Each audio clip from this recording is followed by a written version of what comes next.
வாழ்கிறார். நேர்மையானவர்கள் ஆட்சி செலுத்தினால் மக்கள் மகிழ்வுடன் இருப்பார்கள். பொய்யார் ஆட்சி புலம்பிக் கொண்டிருப்பார்கள். 3 ஆண்டு பொது வாழ்வில் தம் அன்பான சொற்களை அள்ளி கொடுத்தவர் இயேசு. பகைவரையும் அன்பு செய்யுங்கள் என்று பரிந்துரை வழங்கியவர் இயேசு. தீமைக்கு நன்மை செய்யுங்கள் என்று மக்களை திருத்தியவர் இயேசு.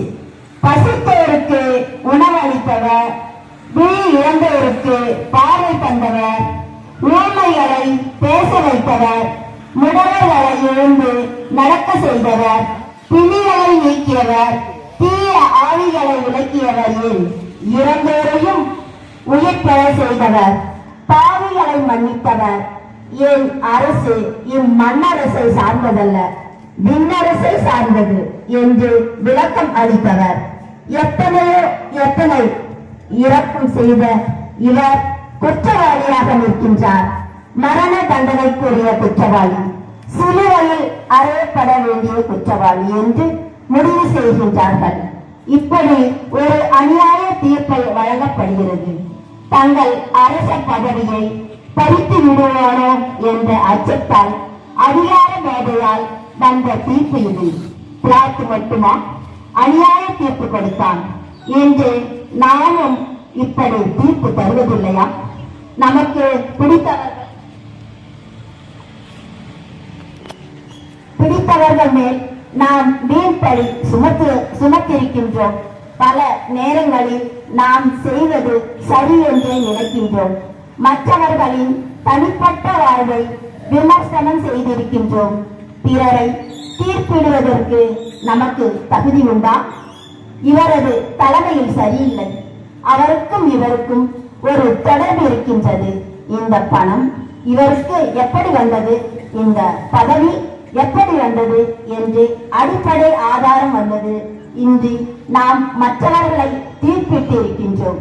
இவையெல்லாம் பிற உள்ளத்தை ஆராயாமல் நாம் கொடுத்த தீர்ப்புகள்.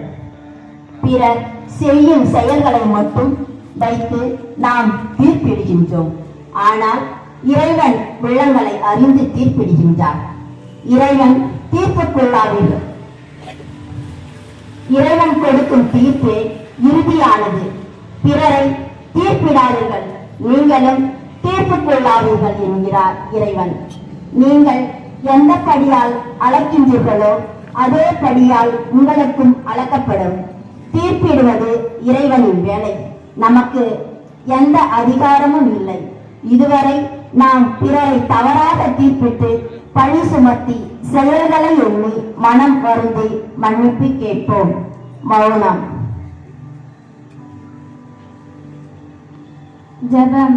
இரக்கமுள்ள தந்தையே, உன் திருமகன் இயேசு எங்களை மீட்க அநியாய தீர்ப்புக்கு ஆளானார். நாங்களும் எங்கள் வாழ்வில் அநியாய தீர்ப்பு வழங்கியிருக்கின்றோம்.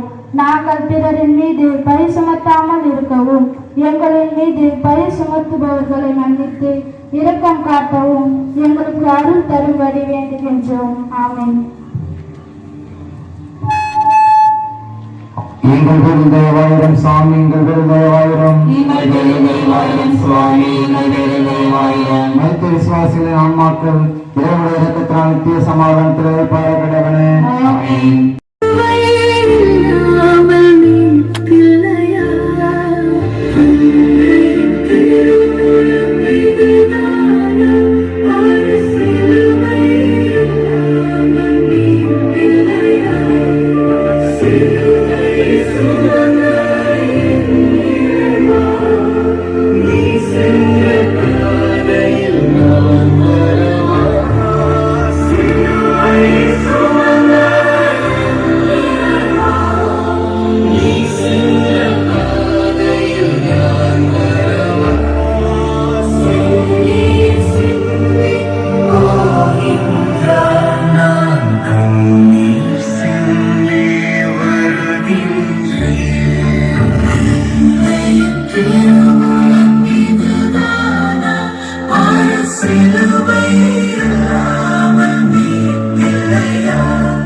போகின்றார் தேவதூதன் போகின்றார் தேவபூமி அழைத்ததென்று தேவமைந்தன் போகின்றார் உலகை சுமக்கும் தோழரே சிலுவை சுமந்து போகின்றார் ஒளி வழங்கும் கண்களிலே பொருதி கொண்டு போகின்றார் உருவி புரியும் நிலையிலும் கோபமின்றி போகின்றார் பொடியமுள்ள மதுரை தாண்டி போகின்றார்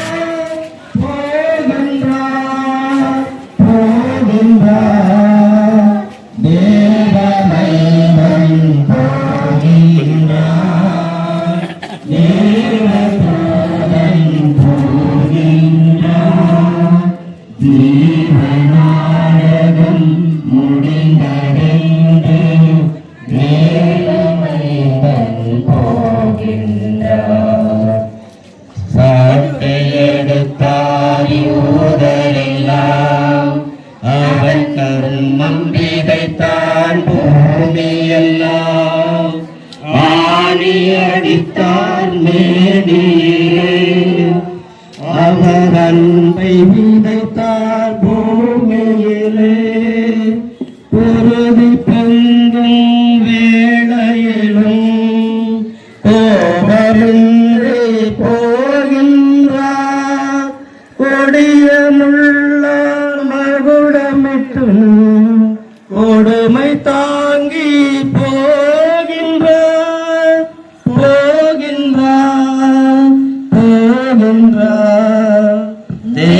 தேவமைந்தன் போகின்றார் தேவதூதன் போகின்றார் ஜீவநாடகம் முடிந்ததென்று தேவமைந்தன் போகின்றார் ஆறினை சுமப்பவர் விழுகின்றார் ஐயோ பாவ சுமையின் பாரத்தினார் ஆறினை சுமப்பவர் விழுகின்றார் ஐயோ பாவ சுமையின் பாரத்தினார் சிலுவை சுமந்த என் இறைவா, நீ சென்ற பாதையில் நான் வரவா? சிலுவை சுமந்த என் இறைவா, நீ சென்ற பாதையில் நான் வரவா?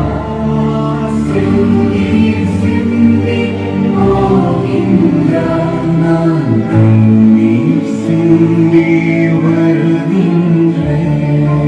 ஆறினை சுமப்பவர் விழுகின்றார், ஐயோ பாவ